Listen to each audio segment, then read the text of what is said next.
Soldier rat. Love y'all so much. Stiff niggas here.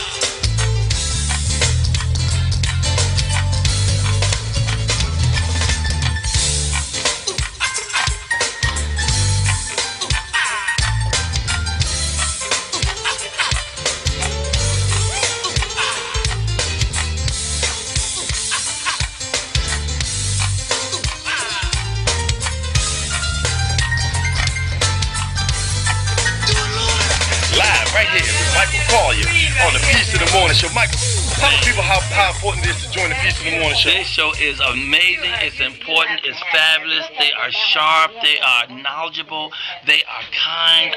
Live right here with Michael Collier on the Peace of the Morning Show. Live right here with Michael Collier on the Peace of the Morning Show. Michael, tell the people how important it is to join the Peace of the Morning Show. This show is amazing, it's important, it's fabulous. They are sharp, they are knowledgeable, they are kind. I had the time of my life on here. They are generous. They let you talk when you get on here instead of them taking up all the time. Anyway, it was spectacular. It was supercalifragisticexpialidocious. The studio off the chain. I'm coming back. I will be black. That's right, that's right. We thank you so much, Michael Collier, for being part of the Peace of the Morning Show. Be on www.elifemedia.net. Check us out on peaceofthemorningtv.com. That's peaceofthemorningtv.com. You will see more of Michael Collier. We're going to bring back the change. Okay. You know, well, I be bumping California love on the west side. Thank God for the weed women in the sunshine. Dumb high on Sunset, blowing cushion from the one time you get a contact. Catch a at the red light, wanna run at them sideways in a Hellcat on some run flat. By the way, I never seen a better view, not in Malibu. Bunch of bad naked in the swimming pool. Hit a wave crash, playing spades in the living room. Crack, sound like a doggy style little. Corrupt got in it where the gas at. Moon rock got me acting like I never had you. From Bankhead to a Hollywood address. I ain't it, no. One-on-one, get your hair kid. Respect you more than a tad bit. Air hood, air set down. Sheesh. One time for the red coat. LA to Bay to Sacramento, out to San Diego, California.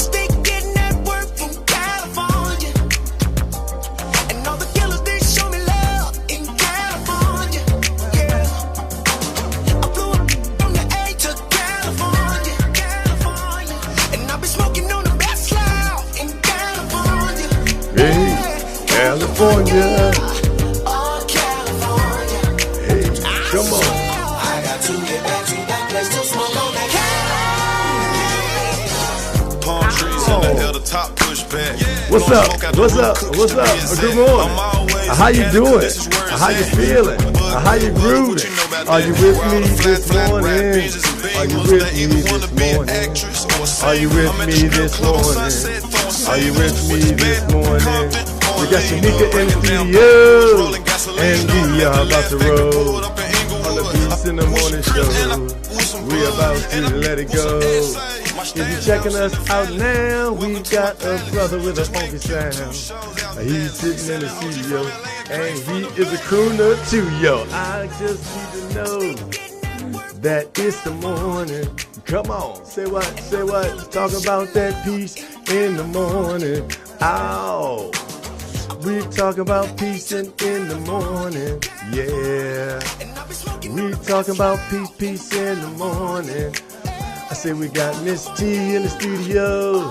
We got Shanika in the studio. She might be the alderman, yo. So watch just how she flows. Ow. Say what you know what time it is, 'cause we push peace and love here. And we're all in the atmosphere. We send peace and praises to God, who sent all of us from above. And we thank for pushing peace, and we thank for pushing love. I'm so happy this morning that you joined in Peace in the Morning. And we're gonna take it down so we can get to work. And if you think I'm not working now, then you're thinking you're wrong now. Because we are getting paid right now to bring you this funky sound on the Peace in the Morning Show. What's up? Hey, y'all. What's up, Shanika Henson in the house? Miss Henson, Esquire Henson. Let me break it up, set it up right.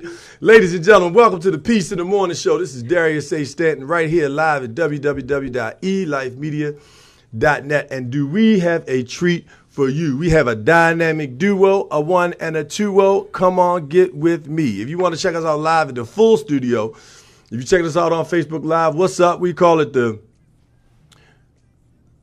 Dearly Beloved. That's what we call our family, the Dearly Beloved, because we love you and we thank God that you love us too.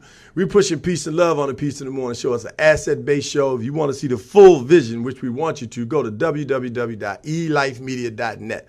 That's www.elifemedia.net. Peace in the Morning Show. And this morning we have, I truly mean it when I say a dynamic duo. You know, it's one of the things that we promote here is legacy building, asset-based communications, and making sure that we have succession.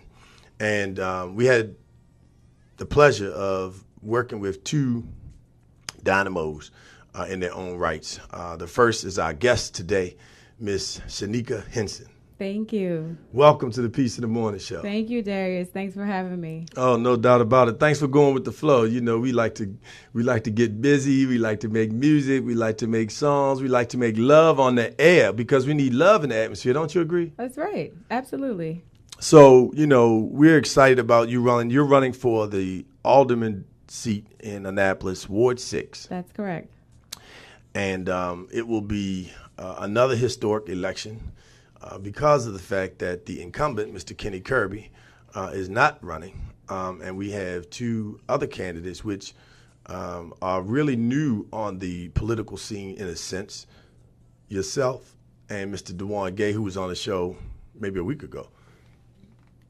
Excuse me. And so as a result of that, you know, we're really excited about having you here to talk about your dreams, your hopes, your visions, your passions, your experience, and all of those things that you're looking to bring to the citizens of Annapolis. Thank you. No doubt. And in addition to that, also joining us in the studio, you know, it starts at home. And I had to always give credit where credit is due. I thank God that my family taught me how to say thank you and use manners and know how to treat people.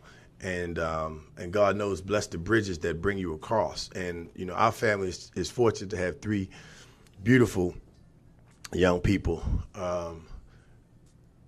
that came out of my household. And, you know, as a result of so many people pouring in, you know, I do a lot of different things. And I've been doing the work that I've been doing for 29, 30 years almost. And so full time all the time, all day, all weekend, you know. And so my wife has been there the whole time. We were girlfriend, boyfriend, friend, you know, the whole time, and then got married. And then coming after that, my children. And it takes people to pour into your children for them to be successful. You know, it starts at home. You have to build a foundation at home, but there are people who pour into your children. And one of the persons and families that pour into my family or our family, especially our children, was Miss Phyllis T. Adams and her husband, Preston. And so I'm just so honored to have her sitting at the table because she helped not only my children, but so many other children. And so I want to encourage people to follow the legacy of Miss T. Adams, which is a legacy of exposing children to things that they may not have seen, loving them, allowing them to be themselves, creating a safe space for them, protecting them, nourishing them, and raising them up to be strong, powerful, productive people. That's what Miss Phyllis T. Adams did for my children, and we are grateful on behalf of the Stanton family. Thank you very much. Thank you. Thank you so much, Darius. And it was a pleasure and an honor to be able to pour into so many young people. And it has made their lives better, but it has also made my life so much better by being a part of their lives. No doubt about it. So thank you for being on the show. And you I see you have on a Shanika Henson T-shirt. That's right. So, you know, one of our themes here on the Piece of the Morning Show is all pumped up and ready to go, all pumped up and ready to go, win, win, win. And so you got your brand pushing and pumping. We also like to share positive news stories about what's going on in not only in the region but throughout the world that's positive, because you see so many different programs where people just focus on the negative. You know, you don't hear anything about positivity, what's going on. But in Baltimore City at Zion Baptist Church, the basement of Zion Baptist Church, something happens every Tuesday. It's called Turnaround Tuesday. Those who've hit rock bottom get back up, and they provide support to brothers who've been released. The figures are pretty dismal. 75% of those who are released from jail in prison end up behind bars within 5 years. Whew. 75% of those in Baltimore who are released from prison will be back behind bars within. So we're asset based. So right. Have been within 5 years, but we're not going to speak that into existence. So that's what the numbers have been, 75%. And you know, we just want to give homage to Zion Baptist Church, because every Tuesday they do Turnaround Tuesday and work with inmates to make sure that we break that cycle. They've been doing it for 10 years now. Ms. Collie Thomas was locked up. She prayed for change, and when she got out, she was able to go to this program. And Turnaround Tuesday helped her to get herself together, and now she's running it. Co-director Terrell Williams, you know, doing a phenomenal job in Baltimore, helping men and women as they come out of jail to get a fresh start and the support. And so we want to definitely give them all the support we can. Look them up, donate to them. Again, we are big on making sure that we contribute to those who are contributing to our communities, and those that are not contributing to our communities, we're very serious about not contributing to them by divesting away from them, as you see people divesting away from the administration as it waffles on whether or not it is supporting or not supporting fascism and all the other negativisms that have come out of race wars, race baiting, race supremacy. You know, we will no longer be saying white S on here. We're going to call it white S. We're going to break up the supremacy and not put that out in the atmosphere, because words have power. And so we are very, very thankful for the people at Zion Baptist Church who are working with folks. So give them a call, reach out to them, look them up on the internet, and see how you can donate your time, your energy, your money, and your resources, because they're working with people who, in a lot of cases, were never habilitated. And when they go to prison, very few folks are rehabilitated either. And so we definitely want to thank them and give them a big, big pat on the back for the work that they're doing. Speaking of the criminal justice system, tell us a little bit about yourself, Ms. Henson. You know, your background. Another pay homage, your father, Nolan. When I first started as a young man, you know, I was doing a whole lot of different things, and I say that humbly, thanks to the grace of the good Lord and the people that gave me the opportunity. But your father was a big supporter, you know, helpful, pushed me, supported programs, you know, brought me into things that he was doing. And that means a lot as a young person. You know, people don't realize as young people, they think it's, you know, we look at and we see people in a real positive light, but there are a lot of people who frown upon young people, turn their back on young people for whatever reason. They lost their minds somewhere along the way and forgot that they were young and that they needed help and that they made mistakes and that they did wrong. And so your father, though, was one of those folks that definitely supported. So, you know, hats off to your family. But tell us about yourself, you know, and you're a lawyer, Esquire. That's right. So where'd you go to school? Shanika Henson, let us know who you are. You touched on my dad, and absolutely, I think the story starts there with my family as well. Growing up, my dad was a local pastor in Annapolis. He pastored the New Life Church, and the mission of his church was a community outreach type of church. The mission of being the hands and feet of Jesus, of being in the community. When I look back at the work that my dad has done, and it's only now as an adult that I kind of can see the generations that were impacted by the work that he did there at the church. as a child, you are begrudgingly kind of taken into the missions that your No doubt. parents do. No doubt. You are there on Saturdays handing out food and clothes and school supplies and all those various things to people in the community because it is the work and the mission of your family. But it was a real blessing to be able to, at a young age, be exposed to that type of work in the community. And that's what I did with my parents church as a child, growing up there, working with my family. Thereafter, I did go to college. My degree was in criminal justice. You touched on the criminal justice system and the recidivism problem that we have in this country. It's definitely an issue that we have not resolved. The prison system is not found a way to rehabilitate people as of yet. We are just warehousing people and then lots of times releasing them into the community with no resources, no ability to kind of turn their life around. Lots of times even we have policies that cripple a person's ability to turn their life around by taking away their housing options, their abilities for student loans. Lots of times we recriminalize a criminal even after they've served their time. So that's my undergraduate background. After that, I went to law school. My background in terms of practicing law, I've worked in areas of fair housing, I've worked in consumer protection, worked a little bit in workers' compensation. I now work for the state of Maryland. State of Maryland is my client. Prior to that, I did also work in the area of domestic violence, representing victims of domestic violence in peace and protective order hearings here in Anne Arundel County. Okay. Wow. Well, the fact, it just, one of the things I want to point out, to our viewing and listening audience is the fact that it starts at home. That's right. And as a result of your parents taking you, I won't say dragging, I just said it, didn't I?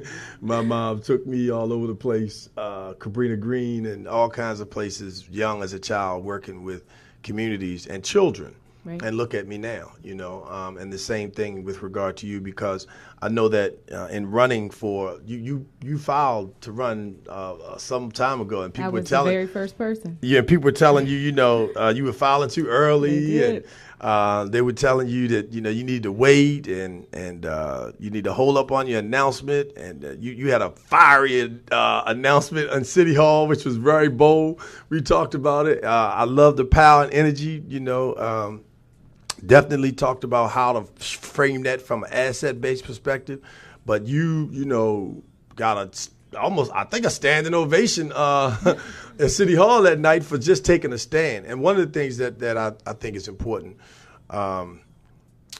is how we lead.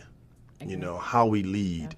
Right now is a prime example. You have this issue in America with the Democrats and the Republicans, and they're questioning whether or not President Trump is leading in a presidential manner, if he's governing for all the people. You often heard, it almost seemed like President Obama at times was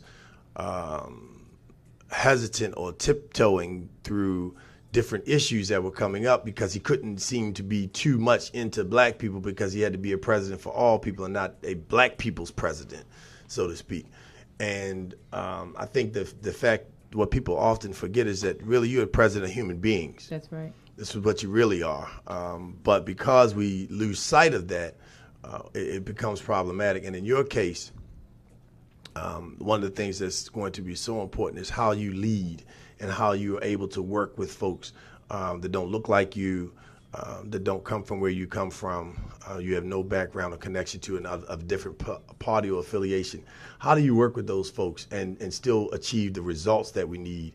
How do you make that transition into that space and lead folks to be more collaborative, to get real results?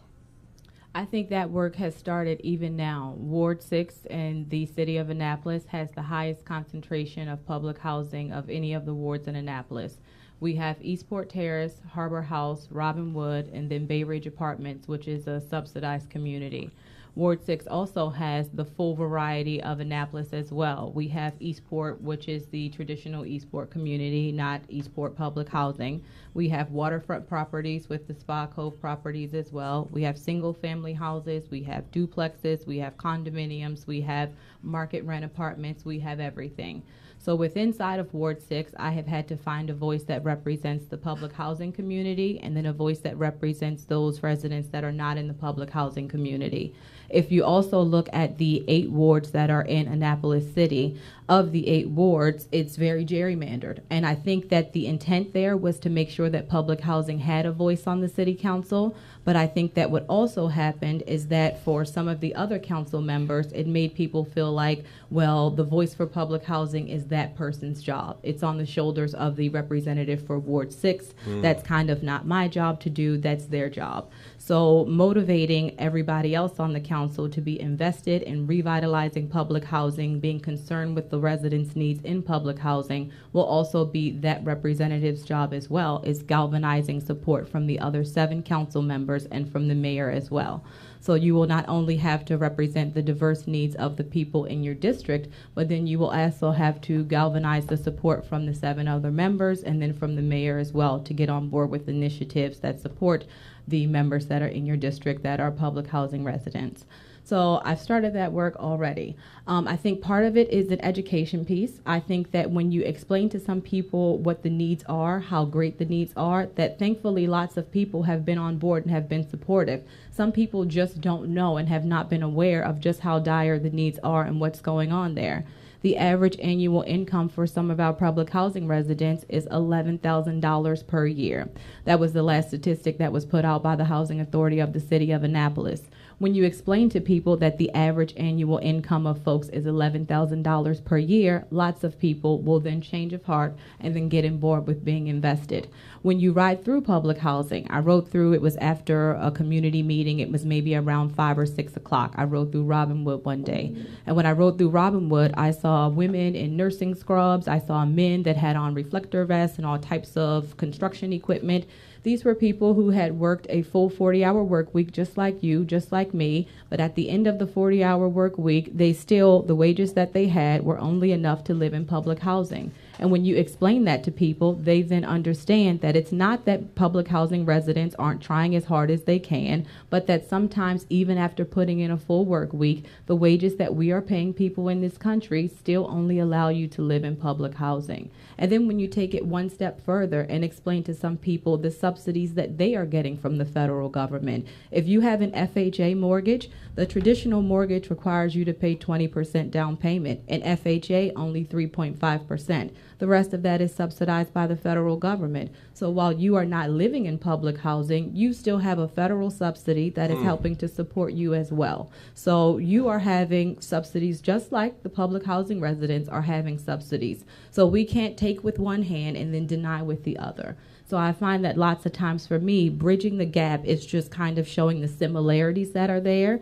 It's kind of an education piece that's there. And when I get the opportunity to do that, I do find that there's a lot of goodwill under the surface, and I'm able to do that. Wow, well, that was an excellent strategy. First of all, you had a very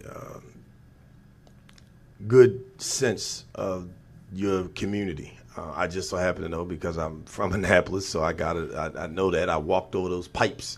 There are pipes in Annapolis that connect different parts of the city, which people never know. This coming Friday, on Funky Friday, Rappin' Ron is coming into the studio. He's doing a documentary on the city of Annapolis. Awesome. And I definitely have to make sure that he records that part of history because there's a pipe system that people walk across to get from one part of town to another. But speaking of which, being able to share, when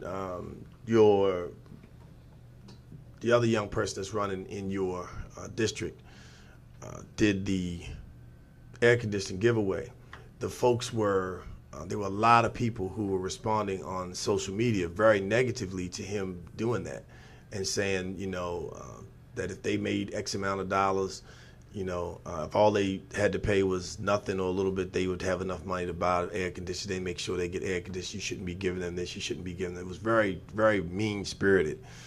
And the part of it, came out of I don't know where they were living in particular, but some from that existing community. And the unfortunate thing about that is the fact that people don't fail to realize that they are also subsidized. That's right. That a lot of the companies that you see, Tesla is a great example, is subsidized by the federal government. So what is the problem with, who's being supported? And for you to be able to show that in a visual is very powerful, to be able to show who else is getting federal subsidies.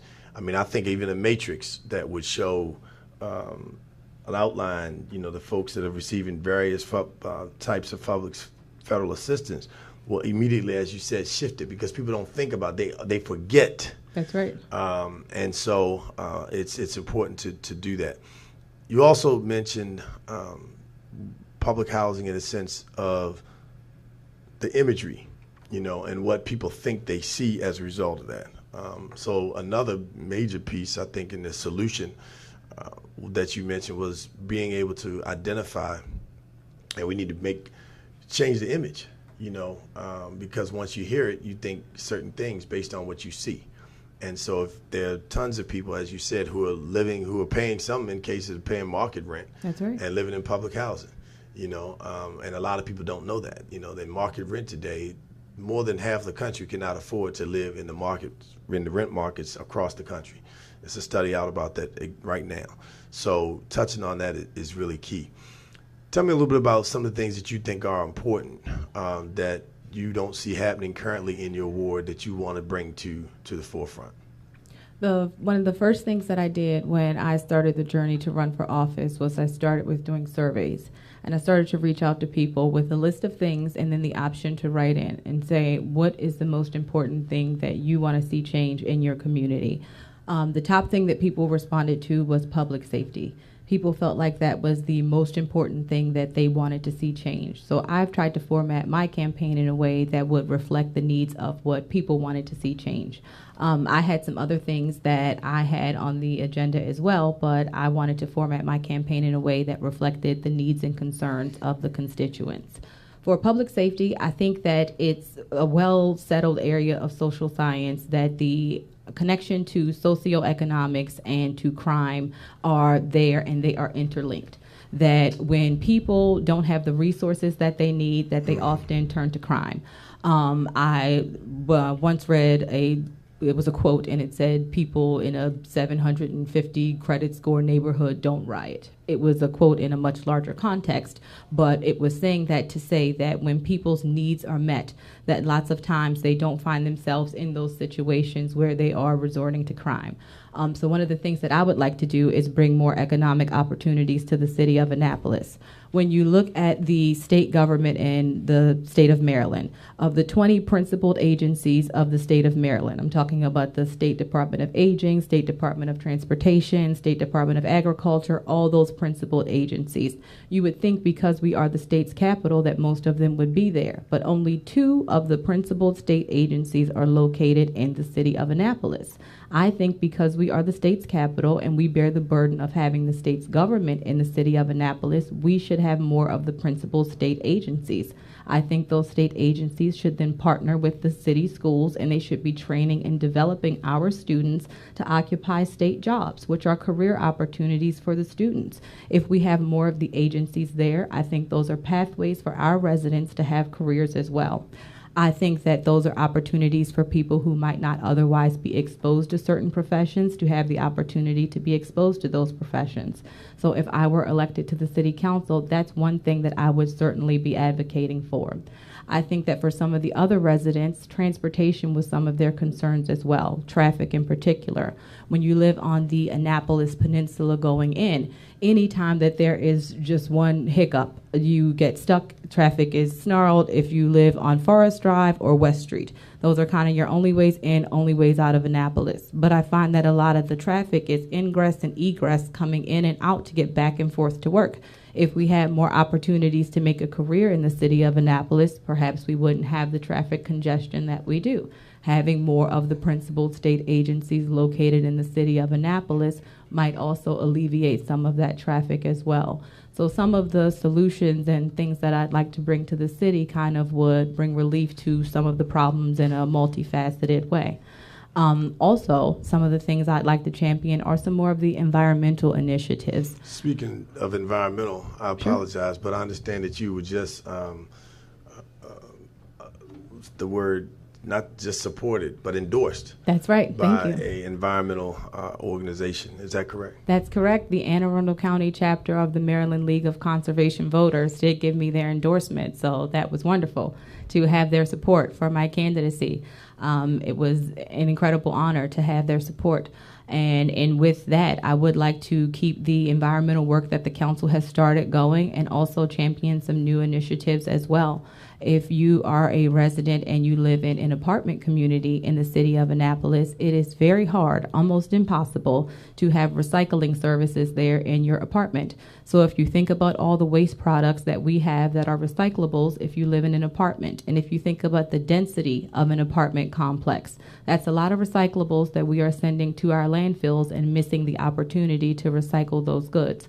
So I would like to require our apartment complexes to offer recyclable services to the residents that live there in apartment complexes as well, and partner with those services to be able to expand them there. So there's a few things that I would like to do personally that I kind of started off with on my own mission, and some things that were identified by the residents there in Annapolis. Awesome. We're going to take a little music jam for a moment. We like to pump it up on the Piece of the Morning show. Real excited and engaging conversation. The thing that I like is the fact that you have solutions.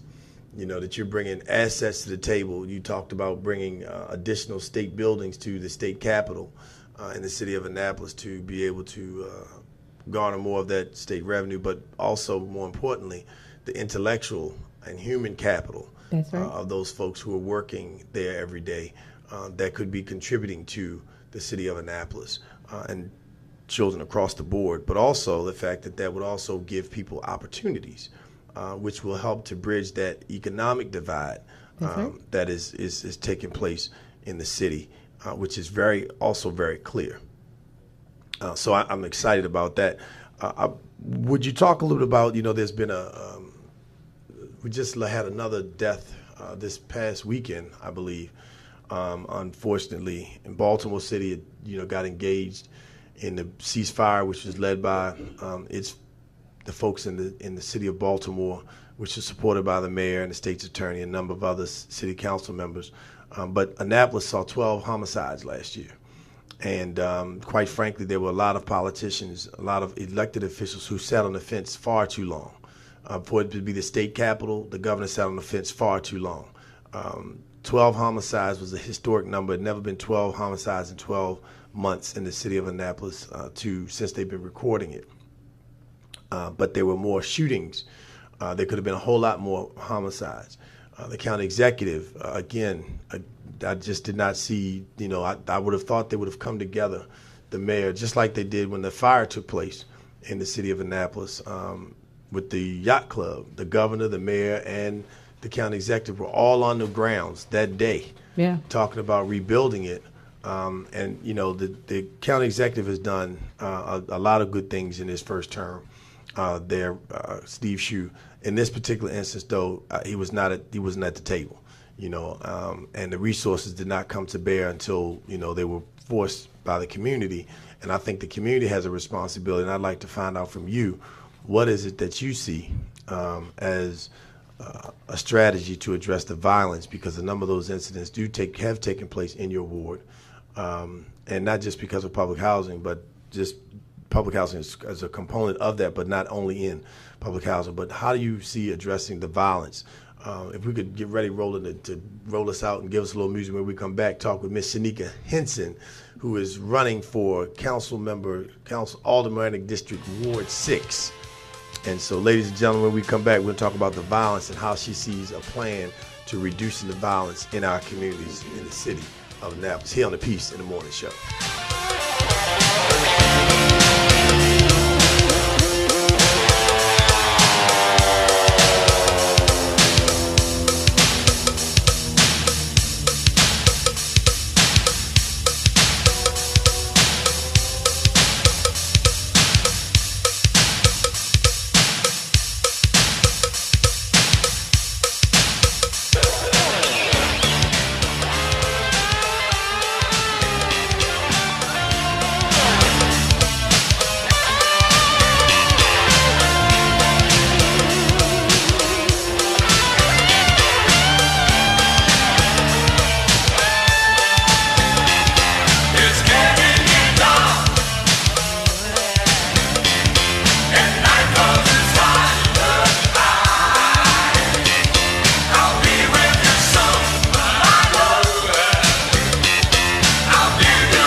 My seas are all dry up.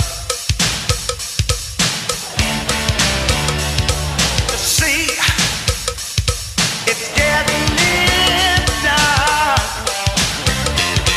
and night closes tired eyes. I'll be with you soon, my love. I'll give you my dawn surprise. I'll be with you now and soon. I'll be with you till my seas are dry. Yes, I'll be a little girl. You know one thing? I've been waiting.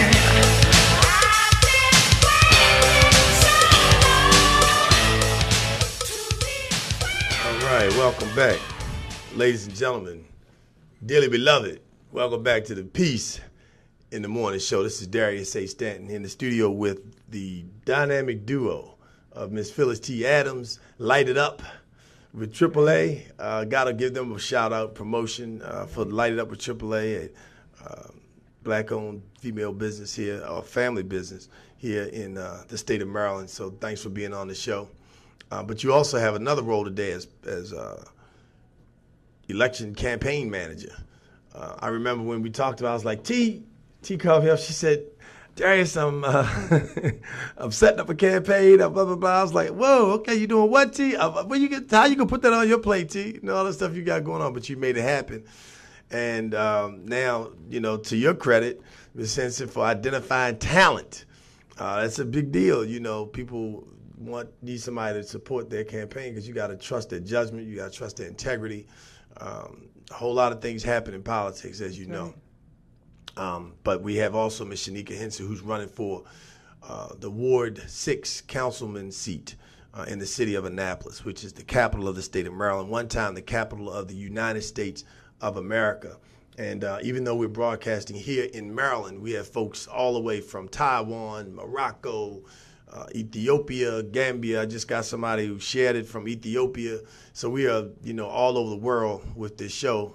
But the uniqueness of us being here in the state of Maryland, that gentleman just playing Gary Scott moved to Bowie from New Jersey or Philadelphia, but he was a member of Funkadelic. That was a song you just heard. So Annapolis has a special place, but in its special place, there's a lot of violence that has transpired throughout our inner cities with guns, and just so that people know, and look this up, please, as we always encourage you to do here on the Peace in the Morning Show.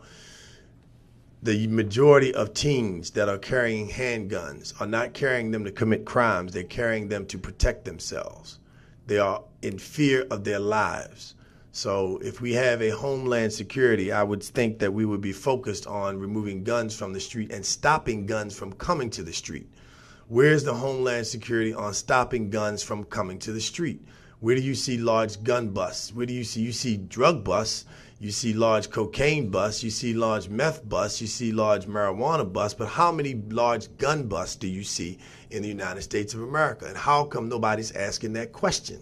How come you don't see people talking consistently, putting pressure on the Homeland Security Department to stop these guns from coming into the street? It's unacceptable. And one of the things that we're working to do is to create situations where people see things that are unacceptable and make them unacceptable. That's right. What do you see in terms of how we can shift this tone, this move of violence that's taking place? As I said, not only in the jurisdiction of Baltimore, but even in the small city of Annapolis, which per capita really outpaced had as many homicides as Chicago. Yes, just as many homicides per capita, meaning, the number of residents there.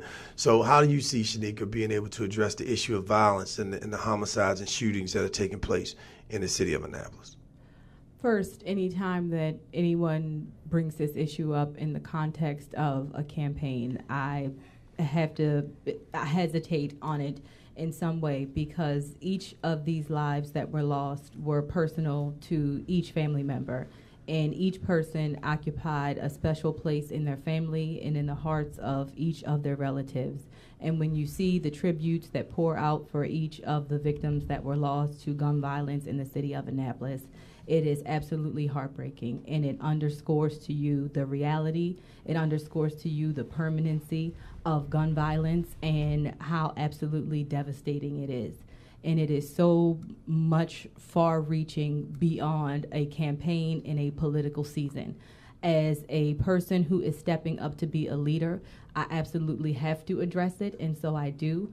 But every time that I do, I try to approach the topic with the sobriety and the respect that it demands, because for the people who have lost their loved one, it is something that they carry with them for the rest of their life. And beyond the 4 years that I may be in office, beyond the time that I will campaign, it is something that they will never forget.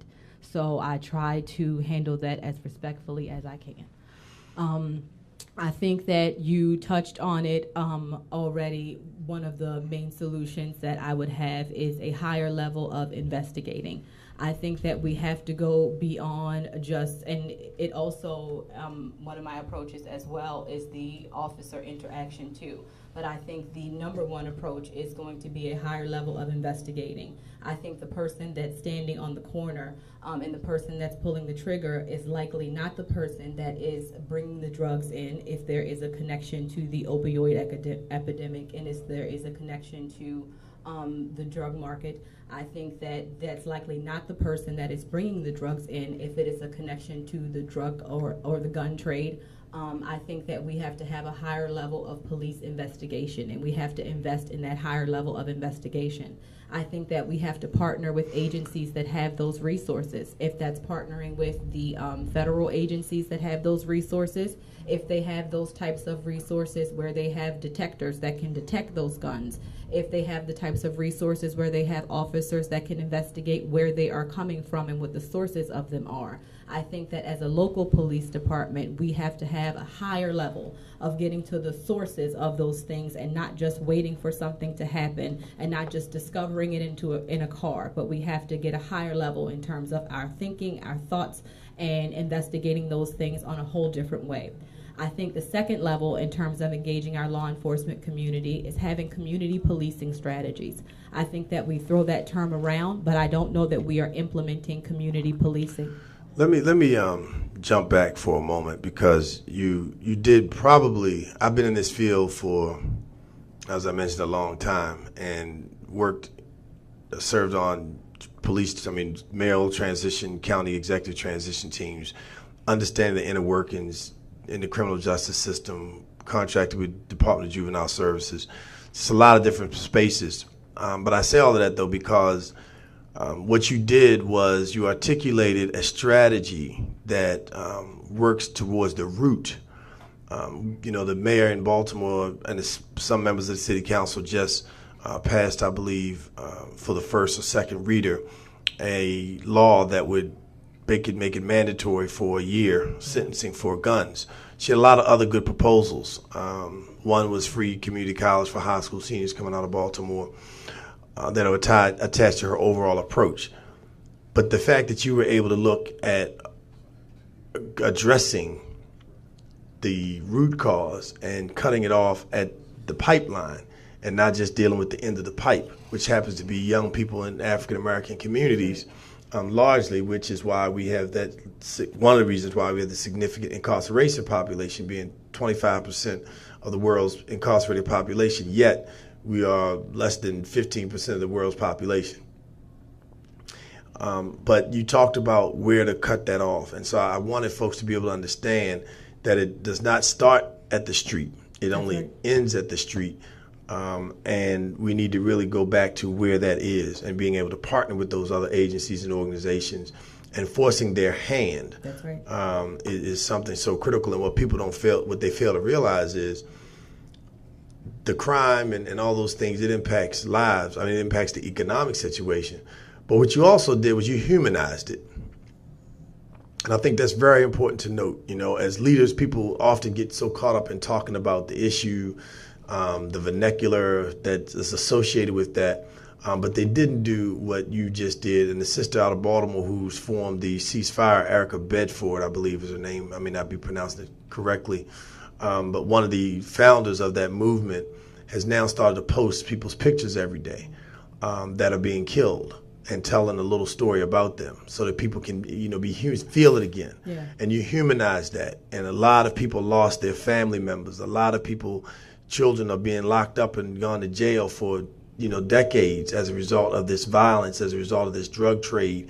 And so to be able to bring that human side, I want to just, let you know how much I appreciate that as part of leadership, because it's important that we keep leadership humanized. That's right. Hats off for you for doing that. And if you want to talk with Ms. Henson, give us a call at 240-455-5934, 240-455-5934. Also, let us, let's jump. You can wrap up if you want with the other things you plan on doing around addressing the violence. But I also want to talk a little bit about how you see just Annapolis overall from an economic perspective. What are some of the things that can happen there, with the city's budget, what can be done in that space to really start to shift and redistribute some of the wealth so that, Annapolis has a larger middle class and folks who are able to take advantage of the opportunities in the city. With wrapping up on the initiatives to reduce some of the homicides in Annapolis, I also would like to get a true community policing strategy going there.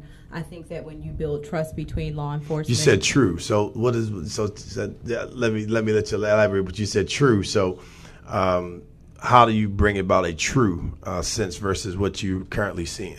When I look at our city police department's budget, I don't know that we have given them the budget to really fund a training strategy for implementing a community policing strategy. I don't know that we've given them the resources to do that in any effective way. We throw the term around, we say that we like it, but I don't know that we've empowered them to actually do that. So I would like to make sure that we have a true community policing strategy. There's different models out there of community policing. I would like to see us adopt one and implement one and really have our officers have a method for reaching out to the community and building the trust with the residents so that if incidences occur, that they have the built relationship, that people will be comfortable communicating with officers, sharing information so that we can resolve some of the issues should they occur. I think also that we should look into trauma centers as well. We have great trauma centers in Baltimore, but one way to reduce homicides is to make sure that we have a great, strong trauma center here in the city of Annapolis. Under the O'Malley mayorship in the city of Baltimore, they really invested resources into shock trauma in Baltimore, and that was one of the ways that they reduced homicides. I think that if we can save lives, should there be incidences of violence, if we can save some of these young people that find themselves in those situations, that's one way to bring sons, daughters, homes to their families as well. So I would like to also make sure that we are investing in trauma centers in the city of Annapolis to make sure that we don't have to just send everyone to Baltimore, but that we have a way to care for our residents here in the city of Annapolis should those unfortunate incidences occur. Speaking of trauma, again, our number is 240-455-5934 here on the Peace of the Morning Show. We're talking with candidate for Ward 6 in the city of Annapolis, Ms. Shanika Henson, Esquire. She's a lawyer, soon to be a judge. Now I'm just putting it as. But you spoke about people being in the position and trauma. And as I believe you know, one of the big areas that I'm focused on is making sure that our children and families that are witnessing these shootings and killings, I talk about it almost all the time, the brothers who came in the studio right here and sat where you're sitting, who talked about not having to just go to sleep with sirens, but also go to sleep with gunshots and shell casings in their windows and their doors and things of that nature, and then have to be expected to go to school. So, in your case, to be able to address where people are shifting from in terms of dealing with that trauma and becoming desensitized to it, but it's still there, and it impacts their lives. It impacts the way they eat. It impacts the way that they sleep, which then impacts the body, which then impacts their ability to function. And these are things that kind of go unaddressed. But how do you see really, and the city has made some strides in the city of Annapolis in terms of working with the county and the health department, who has a crisis communications team. Jen Corbin and those do a great job. They're overwhelmed with the tripled amount of homicides or deaths by opiate or heroin addiction, which tripled in 2016 from 30 in 2015 to over 100 in 2016. 16. And so they were very busy dealing with that, while at the same time the homicides that were largely coming as a result of the drug trade and neighborhoods and gang or crews, whatever you want to call them, fighting over that killing, which we need to address. We got family members who are involved. We need to pull them up, pull them out, pray for them, bring them out of that situation, break that yoke. Fathers, mothers, grandmothers, aunts, uncles, whomever you can, reach out to your family members and tell them to come off those corners, stop killing each other, stop shooting at each other, stop being driven by people who really don't mean your family any harm, any good. They can't mean your family any good. They can't care for you if they're willing to put you in a position that can either lock you up for life or take you away from your family for life and kill the intellectual, spiritual, and emotional capital that we are dealing with every day as we walk as human beings. So how do you see being able to address that when that trauma piece in our city is so important when you talk about healthcare and providing those type of support systems? I think one of the main ways to do that is through partnerships. If you look at and the city only has so many resources at its disposal. So for a small budget like the city of Annapolis, I think one of the key pieces is going to have to be partnerships. When you look at the school system, when you have a certain amount of your students that receive free and reduced lunches, that makes you a Title I school. When you look at Ward 6, we have most of our feeder schools are Title I schools. Tyler Heights Elementary School, Annapolis Middle School are both Title I schools. That means they are eligible for different support staff, different resources from the federal government that are poured into these county schools that are there. They have different aides that come to the school to work with the children. They're eligible for different resources in the classroom. They're eligible to get breakfast in the classroom, things like that. I think that since the connection between socioeconomics and crimes is such a strong connection, and we're able to prove that through social science, that we need to now be pushing for those types of support services through grief counseling, post-traumatic stress counseling. We need to build those features into things like Title I funding and have those things on site, on hand in the schools, not just when things occur, but on a reoccurring basis, because that type of trauma is something that stays with you. It's not just something that happens on the night after, on the morning after something that occurs, but something that stays with you that you may need counseling on an ongoing basis. So encouraging our partners to have those types of services built into things that are already in place. I think also partnering with the faith community that's already in place in these communities to help people with those services as well. I think for the city of Annapolis, it's going to be really building a coalition. All the things that are in place, how can we support those? How can we encourage them to do more? How can we allow them to do more? I think it's going to be key there. So you have some really dynamic ideas. The question that I have for you is, in that role, how do you create those coalitions? How do you build those?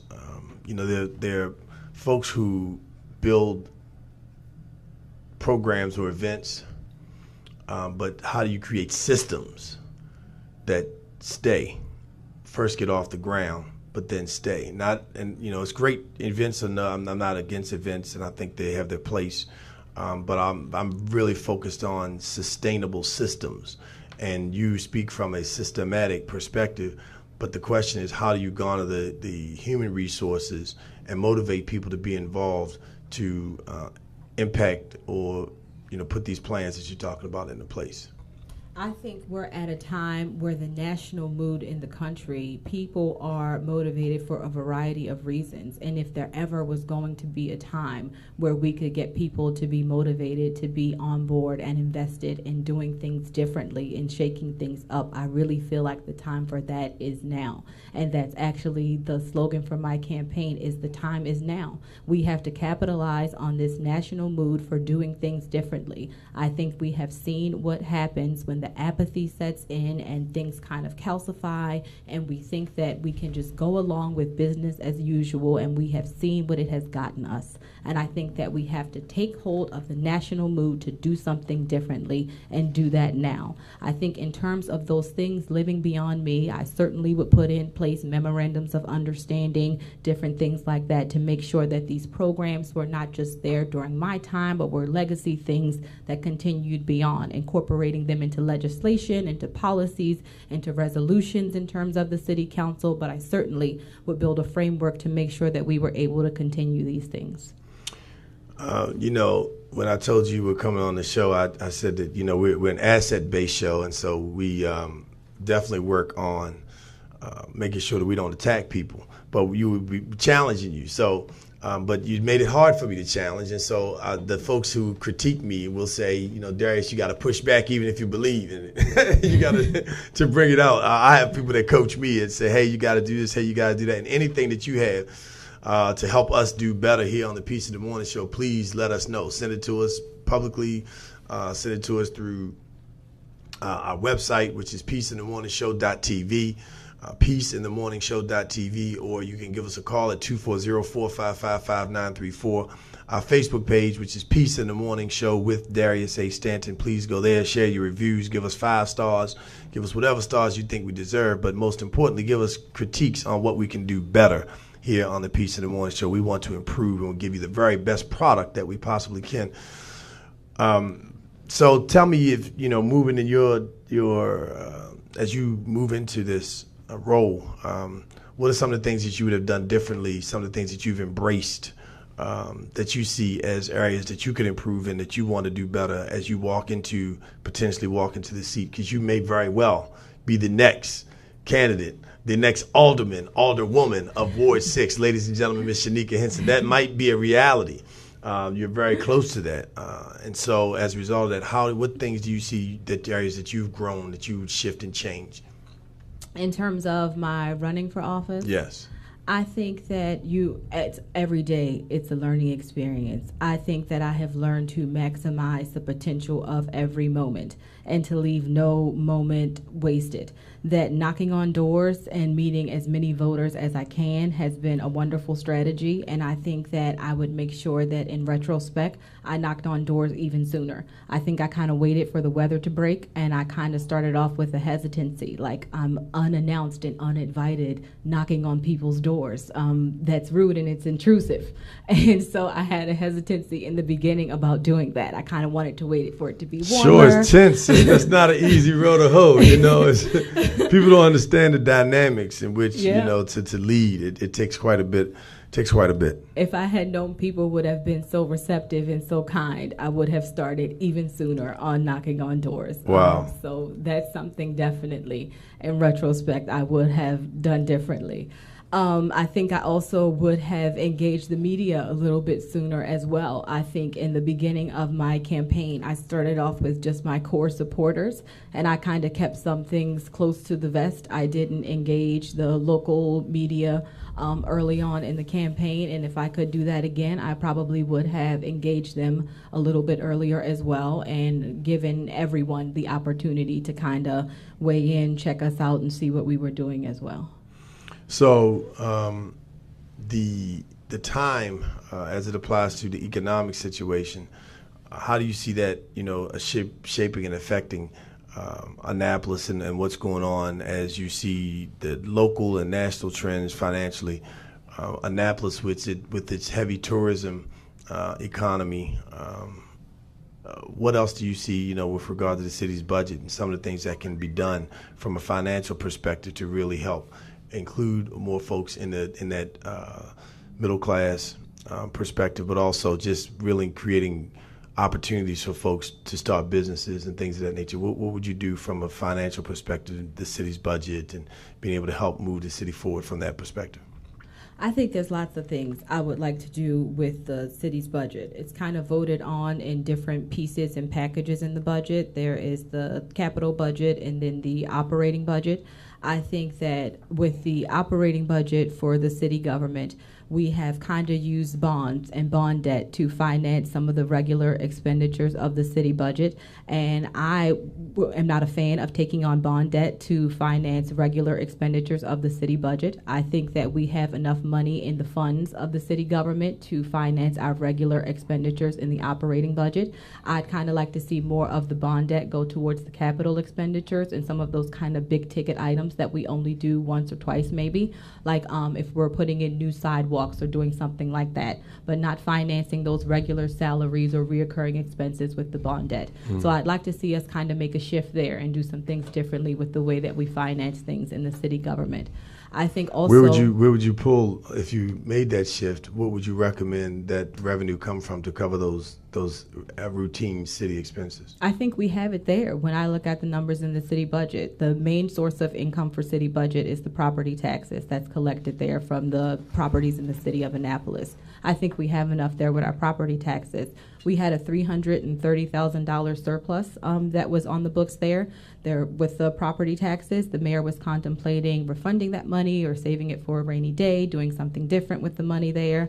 I would definitely tuck that away for a rainy day, especially with the federal government and their contributions being uncertain. I think that we should take every opportunity that we have to take anything that's surplus and tuck that away. But I think it's definitely enough there. Even if we have to kind of lean out a little bit with some of our expenditures, I'm definitely not in favor of financing with bond debt our regular expenditures, mainly because we then have to pay interest on those things. And I think that once you add the interest in over time, I don't think it's a good bet for the city to continue to do that. I think that should be reserved for more of our capital expenditures and things that we get kind of at a one-shot deal, not those reoccurring expenditures. Excellent. But we're going to have to bring our conversation, which is, really moving in I think, a very positive direction. But share with us, when the election is, when the last time for people to register to vote for the upcoming primary election this year. Give us that information, please. Certainly. Deadline to register to vote is August 21st if you want to vote in the city election. Our primary election, for me, it is just a primary. There is no Republican challenger in Ward 6. It's just me and my opponents. So that is it after the primary. Primary is September 19th. Our voting centers are Mount Moriah AME Church. They're on Bay Ridge Avenue, and the Eastport Community Center, the Rosalie Mitchell Community Center in Eastport Terrace. You can vote there on September 19th. Polls open at 7 a.m. They close at 8 o'clock p.m. So we hope to have you there. Hope to get your support. If you want to follow the campaign, you can follow us at Facebook, Shanika Henson, Ward 6. Shanika is spelled ShaneKaHenson. If you want to donate, instructions are there on how you can donate as well. You can donate at paypal.me/Shanika Henson, Ward 6. If you do, leave your name and your address in the comments section. You can also give us a call at 443-906-0064. If you would like to volunteer, we're looking for volunteers to work the polls on Election Day on September 19th. We are having a last chance meet and greet and a volunteer training on September 18th. It's going to be at Peerless Wrens from 7 to 9 p.m. If you'd like to volunteer to work the polls on the 19th, come out the night before. We're going to have a pep rally, energize our volunteers, get everybody trained, tell you the do's and don'ts of what you can and cannot do on Election Day, hand out all the T-shirts and all the gear, and get everybody ready to energize the voters and get them out to make the right choice. I know that's right. Well, ladies and gentlemen, this has been a great conversation with candidate for Ward 6 City Council in Annapolis, Maryland, Ms. Shanika Henson, with her campaign manager, Phyllis T. Adams, owner and proprietor of Light It Up with AAA. Thank you so much for being on the show, and thank you for all the work that you've done, Ms. T., in our community, including co-chairing and founding the City of Annapolis Reverend Dr. Martin Luther King Parade. So thank you for doing that. So here we're going to wrap up. We thank Roland Bubba Grimes, studio engineer, for the work that he's done. Shanika, we jammed on the way in, so we're going to jam on the way out. But before we jam out, we want to give the peaceful moment. And today's peaceful moment is focused on just our vibration, our God vibration. We have to understand that we are blessed with whatever we need to be successful. And that vibration inside of us comes from within. We are blessed, people who believe and worship temples and buildings and other people and other pastors and bishops and various folks. But understand that God is within you. Understand that God is the base and is rooted inside of your spirit and your soul. And your energy, your God vibration has the power to overcome anything that is not positive, has the power to overcome all obstacles of health, has the power to heal itself. The God vibration inside of your body, your very spirit, your very energy, your source is rooted in God. You have the power to do whatever it is that you need to do to be successful for your family, for your community. You have anything that you've got going on that you need to overcome. As Michael Collier sat on this seat right here, who is addicted to cocaine and drugs for many years, sat in this seat and said in order for him to shift his life, it was God that reached in and brought him around, but it was God inside of him that came out, that God vibration. So as we deal with all the challenges and we see all of the negativity that's portrayed in our communities, as well as on television, internationally, politically, understand that the God vibration inside of you has the power to love beyond reproach. This is Darius A. Stanton on the Peaceful Moment saying thank you so much for joining us here. Today's Wednesday. We got Shanika Henson in the studio, and you know tomorrow is Thursday. We're going to type it up on Thursday, and then it's Funky Friday. We got She Richie coming in the studio, one of our E-Life personalities, Rapping Ron, a documentary on the city of Annapolis that he's putting together. Also, you know, we freestyle and funk it up. So ladies and gentlemen, it's been a true joy to be with you this morning. And to all of our dearly beloved, thank you for joining the Peace in the Morning show. Ladies, gentlemen, see you at the next go-go. Peace in the morning.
Don't you know, yeah.